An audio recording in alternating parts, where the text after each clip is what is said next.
Welcome to the Kenyuanum Notum movement, or KWM podcast. Glad to be here. Today we're really digging into something that's caught our attention.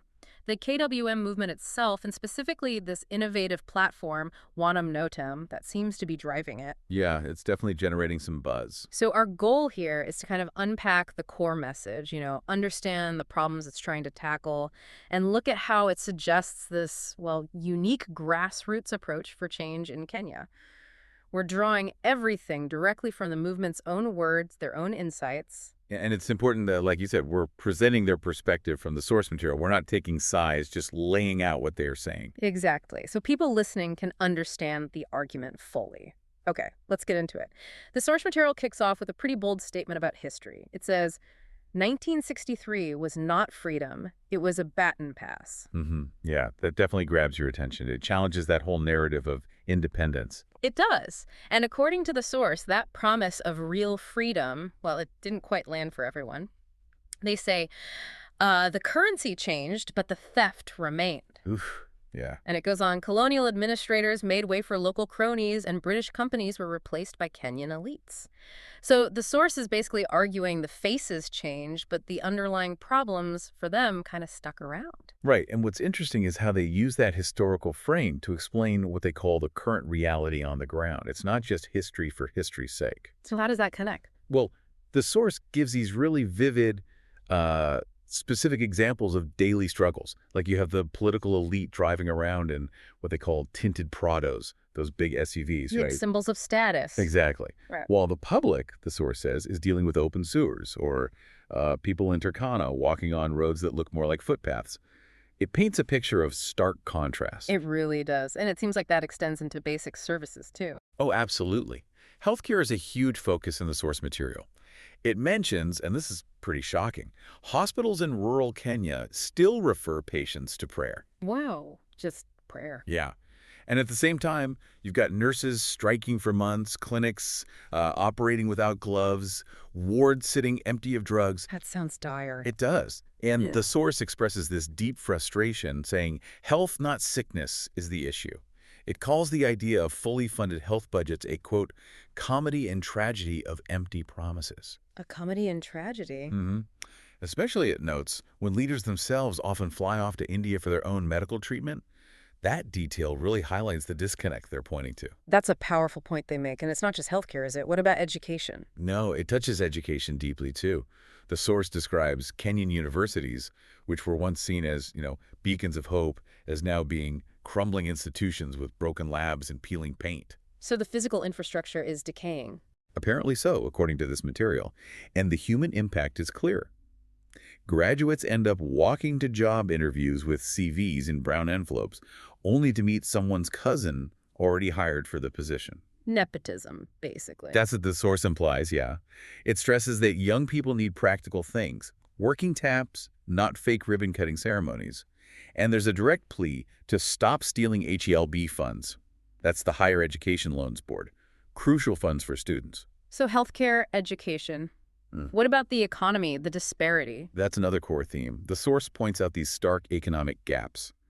Like an MP earning in just 2 months what a clinical officer earns in 2 years. 2 months versus 2 years. Yeah, or teachers having to buy chalk with their meager salaries. When you put all these pieces together, the source is definitely painting a picture of, deep-seated inequality across the board. It's a grim assessment they offer, and it seems they sum it up quite forcefully. They do. The source concludes that section by saying, this is not democracy. This is abuse disguised as elections. That's a really strong framing. It definitely explains why they feel a completely new approach is needed. Exactly. It sets the stage perfectly for why something like KWM and Wanum Notum emerged from their perspective. Which leads us right to that pivot point you mentioned earlier. The source says, enough complaining, fewer acting. What's the weight of that statement for them? It feels like a real call to arms, in a sense, a shift from just talking about problems to actually doing something. Yeah.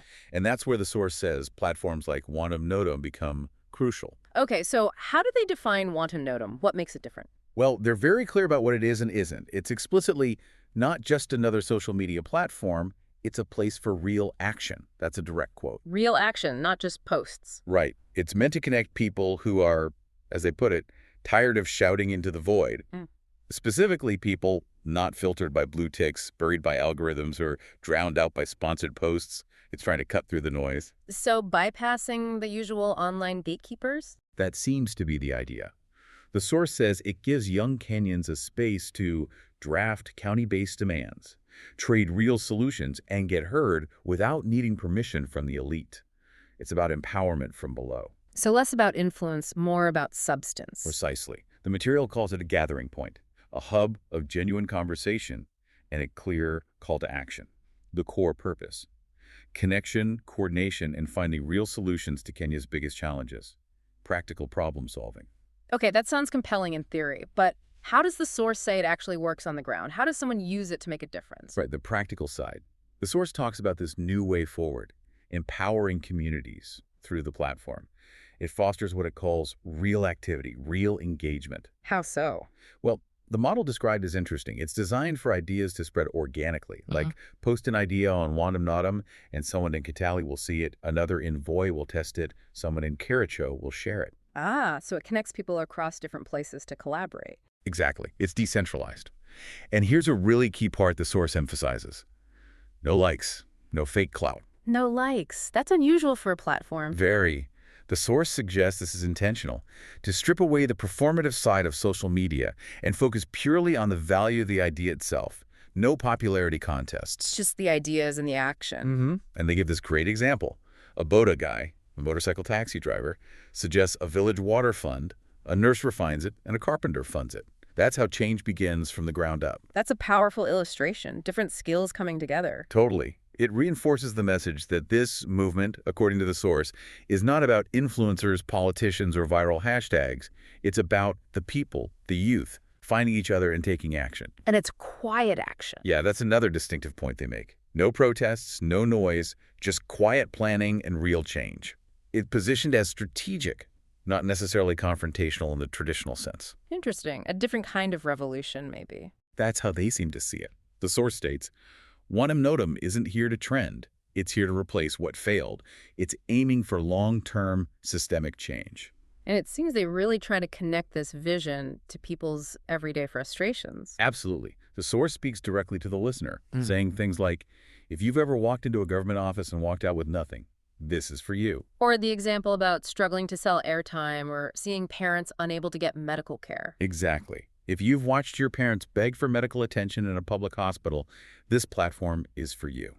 It's making a very direct appeal to those who feel let down by the current systems. It really frames it as a tool for those who feel powerless. And just a reminder for anyone listening who feels that connection, the place to explore this is www.wantamnodam.com. You can create an account, share your own ideas for change in your area. Right. And the source really drives home the fundamental nature of what KWM is trying to be. It says, this is not a campaign. It's the end of handouts, the death of fake politics, and the rise of working solutions created by you. Created by you. That emphasis on self-reliance is strong. Very strong. It's about moving beyond, depending on the old way. And the collaborative spirit comes through too, right? The source mentions no selfies, no suits. Yeah, just people coming together to build what the government won't. It emphasizes that grassroots, sleeves-rolled-up approach. And the call to action itself seems very practical. It is. The source urges users, log in today, drop the jokes, write something real, read what others have written, add to it, correct it, and build it together. It's an invitation to actively participate, to contribute substance. Build it together. That collective aspect seems key. Definitely. And that's why they position Wandam Notam so powerfully. It's described as your platform for change, a place where solutions are forged without the need for likes or retweets. Focusing on the outcome, not the online noise. Exactly. The message is clear. It's time to fix what has long been broken in Kenya. So for anyone listening who feels inspired by that message, who wants to be part of that fixing process, the call is straightforward. Visit www.wantamnodam.com. Create an account, share your ideas, engage with others. It's about contributing to change in your village, your city, your nation. And the source really sums up its ambition at the end. It calls Wandam Notam not just another platform. It's a revolution powered by the people. A revolution powered by the people. That's quite a statement. It leaves you thinking, doesn't it? What if the biggest changes really do come not from the top down, but from, the collective effort, the quiet collaboration of everyday citizens figuring out solutions together? It's definitely a provocative thought that maybe real power lies in that grassroots ingenuity. A powerful idea to consider. And one last time, if exploring this further resonates with you, the place to start is www.wantumnotum.com. Create your account, share your ideas, and maybe be part of building those solutions. Well put. Thank you for joining us for this deep dive today, and thank you for listening to the Kenya Wantum Notum Movement KWM podcast.